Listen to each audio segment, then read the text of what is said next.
আমাদের বাড়ি আসাই মানে একদম ফ্রেশ টাটকা টাটকা ভেজাল মুক্ত খাবার। সো হ্যালো এভরিওয়ান, আসসালামু আলাইকুম। সবার কি অবস্থা, কেমন আছেন?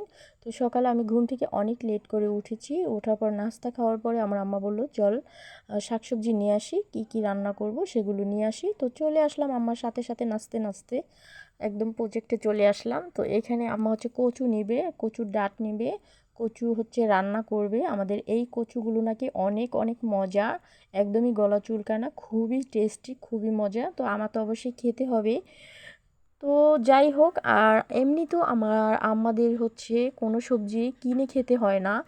যখন যেই সিজন যেই সবজির তখন সেই সবজি লাগানো হয়, তারা নিজেরা লাগায়, নিজেরা তারপর হচ্ছে তুলে খাওয়া দাওয়া করে, কিনতে হয় না। তারপর হচ্ছে কচু তোলার পরে হচ্ছে এখানে ডাঁটা কেটে নিচ্ছে, ডাঁটাও রান্না করবে। ফ্রেশ ফ্রেশ টাটকা ভেজাল মুক্ত সবজি, মানে একটা শুনতেই শান্তি, তাই না? তো এই তো সবজি নিয়ে চলে আসছি। আমার ভাবি আর আমার মা হচ্ছে কাটাকাটি করতেছে, একজনে কচু কাটতেছে আর একজনে ডাঁটা, সব কিছু কেটে ধুয়ে পরিষ্কার করে হচ্ছে ভাত বসিয়ে দিয়েছে।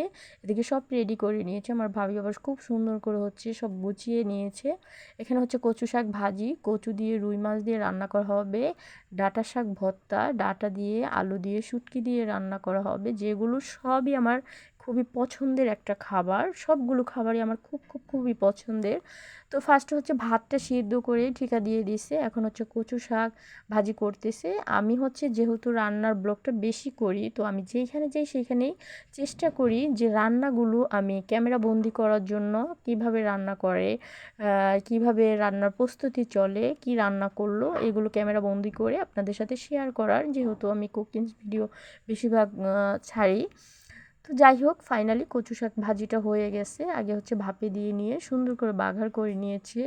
আর আমি একটুখানি খালি খেয়ে দেখছি, কোনো রকমের গলা চুলকানি নেই, কিচ্ছু নেই, আরও উল্টা মিষ্টি মিষ্টি একটা ভাব, খুবই ভালো লেগেছে। এর মাঝে আবার মাঝখানে হচ্ছে আমরা কিছু টক জাতীয় খাবার খাবো। এখানে হচ্ছে আম, মরিচের গুঁড়ো দিয়ে খেয়ে নিলাম। এদিকে আমার কাজিন হচ্ছে চাচাতো বোন হচ্ছে কলা, ছোট ছোট করে কলা আম এগুলো কেটে নিচ্ছে, তেঁতুল দিয়ে ভর্তা বানাবে। দুপুরের টাইমে কিন্তু প্রচুর গরম পড়ে এখন, আর এরকম টক জাতীয় খাবার হলে কিন্তু খুবই ভালো হয়।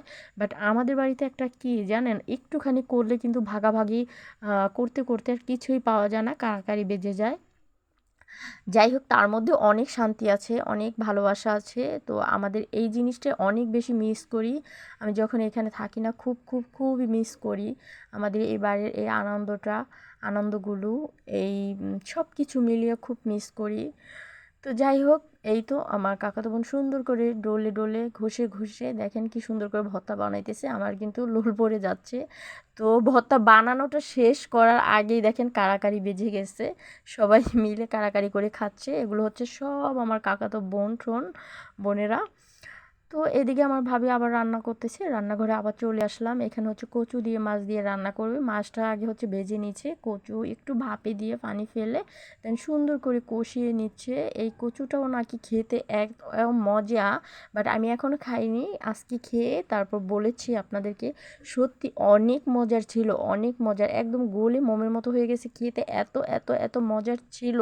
আমি কচু রান্না করে অনেকবার খেয়েছি, বাট এরকম কচু কখনই খাইনি, এত মজা। মানে একটা নারকেল নারকেল ভাব ছিল, খুবই মজার। তো এই তো তরকারিটা সুন্দর করে রান্না হয়ে গেছে। এখন হচ্ছে ডাঁটা ভাপে দিচ্ছে, ডাঁটা দিয়ে শুটকি দিয়ে হচ্ছে রান্না করবে। আর এটা তো আমার খুবই পছন্দের খাবার, এটা আমি বলেছি খুব ঝাল ঝাল করে শুটকি দিয়ে ডাঁটা দিয়ে রান্না করতে। আমি হচ্ছে অনেক আইটেমের শুটকি নিয়ে আসছিলাম। তো এদিকে ডাঁটা দিয়ে শুটকি ঝাল ঝাল করে রান্না করা হচ্ছে। আর এই চুলাটা এত দ্রুত রান্না হয়, আমি এর আগেও আমি ভিডিওতে যখন আমাদের বাড়িতে আসছিলাম বলছিলাম যে আমার এই চুলাটাতে রান্না খুবই দ্রুত হয়ে যায়। তো রান্না বান্না হচ্ছে আমার ভাবি শেষ করতেছে। এদিকে আমি একটু দই আর চিড়া মেখে নিয়েছিলাম, সেটা সবাইকে খাইয়ে। আর আজকে সকাল থেকে হচ্ছে আমাদের পুকুর হেঁচা হয়েছিল, ওইখান থেকে অনেক অনেক তাজা একদম ফ্রেশ মাছ নিয়ে আসছে। এই মাছগুলো হচ্ছে একদমই আমাদের পুকুরের, কোনো জিএল মাছ না, এটা হচ্ছে জোয়ার ভাটার যে পানিতে আসে সেখান থেকে আসছিল। তো পুকুরে আসার পর এই মাছগুলো নিয়ে আসছে। এখন হচ্ছে শিং মাছগুলো আমার আম্মা বলতেছে এগুলো ফ্রিজে রাখবে না, এগুলো হচ্ছে জিএল করে রেখে দিবে, ফ্রিজে রাখলে নাকি রক্ত হয় না, সেটার জন্য আর বাকি মাছ ফ্রিজে রেখে দিবে। আর টাটকা টাটকা কিছু ফ্রেশ শিং মাছ হচ্ছে আজকে রাত্রে রান্না করবে, সেটার জন্য হচ্ছে পরিষ্কার করে নিতেছে। আর বাকি মাছগুলো কিছুটা জিএল করে রেখে দিল, কিছুটা ফ্রিজে রেখে দিল, কারণ জিএল করা মাছটা খেলে নাকি ভালো। তো এই তো আজকের মতো এ পর্যন্তই, সবাই ভালো থাকুন, আল্লাহ হাফিজ।